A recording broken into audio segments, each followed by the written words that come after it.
The Walking Dead is objectively one of the most influential series of all time, in either form it took, whether that be comic books or a TV show. From the cast, the crew, the writers, pretty much everything. The love that they put into every detail, and especially the show, because I've not read the comics, always really captured me, because it was always a very characters first show.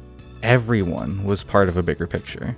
Every individual was somebody to someone. When the show first premiered, I hadn't really watched many long-form series. They never really captured my interest. I tried to watch Lost, but I don't know, it didn't really have that thing, you know? They either never really had a good hook, or there was always that overwhelming fear of the show getting canceled after one season, which is sadly more prevalent than it's ever been. I think I've just been burned by Daybreak, and I'm still bitter. I don't know if y'all remember Daybreak. Is anybody, any Daybreakers? Any Daybreakers out there? Not the 2019 show, which apparently is a thing, but the 2006 one with Taye Diggs. What if you could relive one day over? I just thought we should get away. You're so sweet. But what if that day What's going on? What are they doing? was the worst day of your life? That day is here.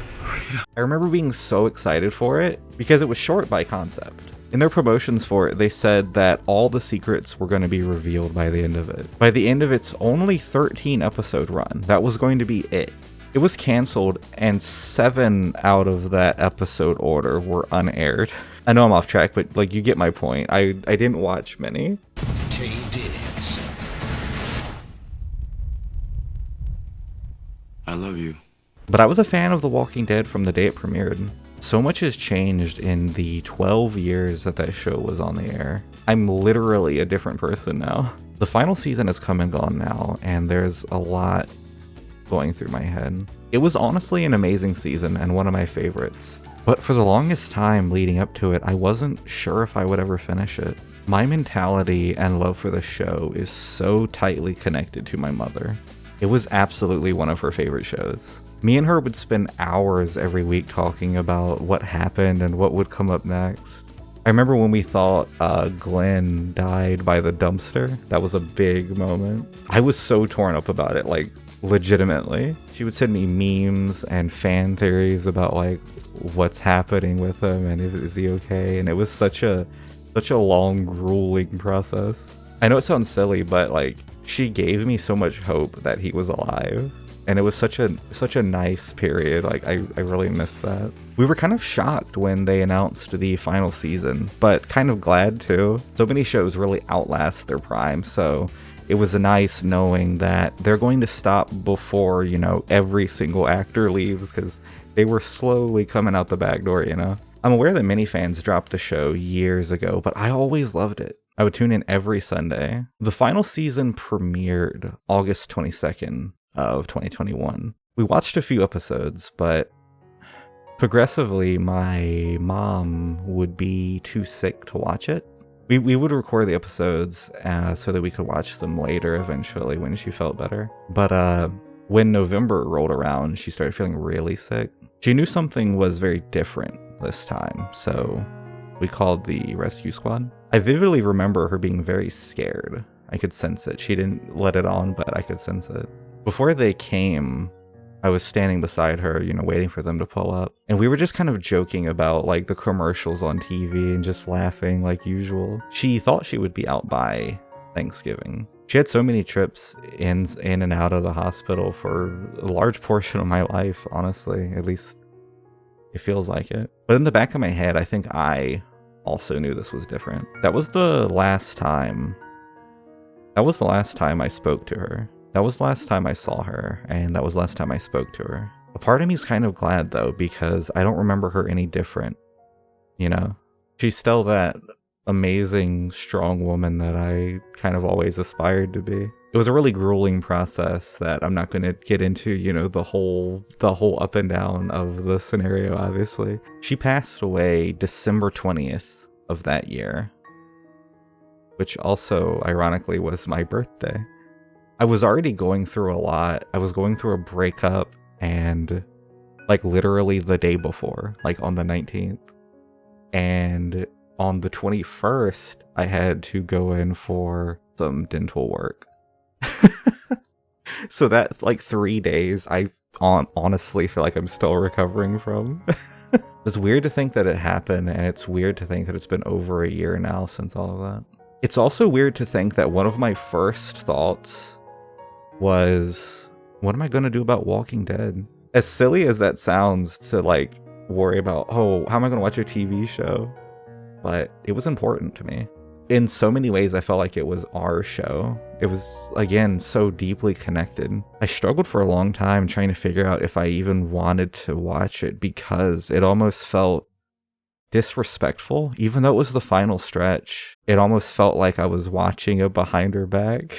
So many moments during the final season, I was sitting there thinking, man, I wish she could have seen this. It had so many great moments, so many great little character moments that I know she would have marked out about because, like, she loved Negan. She was a big Jeffrey Dean Morgan fan anyway, going back to, like, Grey's Anatomy and P.S. I Love You and all that. Like, she loved him. There was this overwhelming feeling of wanting to tell her about Negan and what he was doing and things like that, but I couldn't.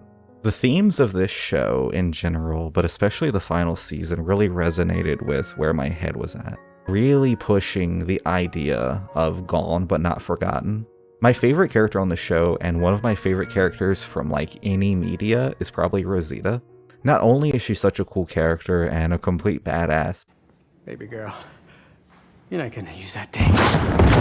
It may sound kind of weird, but I kind of wish I had that kind of character that I was watching when I was a kid, because I feel like she would have been, like, one of my heroes, absolutely. And she kind of is still, but, like, sure, she was a bitch sometimes, but she was that, like, sassiness that I just love. Like, I want to be that bitch, you know? She was always there for everyone that needed help, and she became such a good mother, too. I already knew her comic book fate.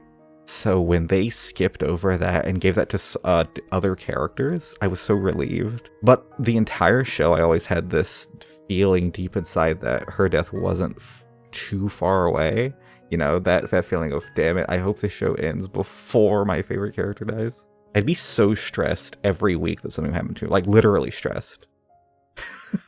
I really needed her to be around and I needed her to be okay. And I don't think I've ever been that emotionally invested in a character other than maybe Jean from Samurai Champloo. I loved that dude. I'm a very sensitive person. Some would say maybe too sensitive. But I don't cry at media very often.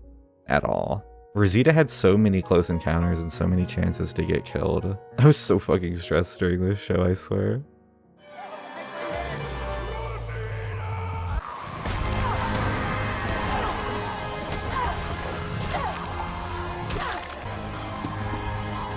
When they had revealed that she had gotten bit, spoilers, by the way, I absolutely started crying, like shaking crying. I was almost mad. Does that make sense? The scene is one of the most emotional scenes in a show I've ever seen, and so beautifully acted. And that's largely due to how much I love this character. But I didn't expect it to hit me as hard as it did, honestly.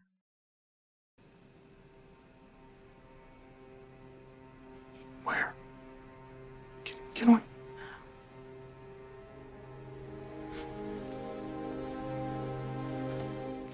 No crying, Eugene. I need you to put your shit together, okay? I can't. You can. Because I'm still right here. I just love you so much. I love you. To lose my favorite character in our favorite show, but in such a hopeful way. Like, it's sad, but there's so much hope in her statements. By the end, I wasn't hurt. I felt, not to get poetic, but I felt this warmth. It felt like by the end, she was talking to me. It felt like my mom was talking to me. I know that might sound crazy, but this year has been really hard. But it's okay, you know? I'm so glad I got to experience this. In this moment, even though I'm crushed, it's okay. Because you're still here. And you're always going to be here, and you're always going to carry me for the rest of my life. This moment was a form of closure that I didn't know I needed, and one that I really didn't expect. But I think that's so important, and I think it's important to see media in general like this, and realize how important TV shows, movies, video games, music, and all of these things are. So many people will write them off as being childish, but media is so important and so life-changing. These moments have elevated The Walking Dead to a pedestal that I don't think many other shows will reach. I know I'm a bit biased, and that's okay. I really loved this show. It was a very important show. I love this show, and I love you, Mom.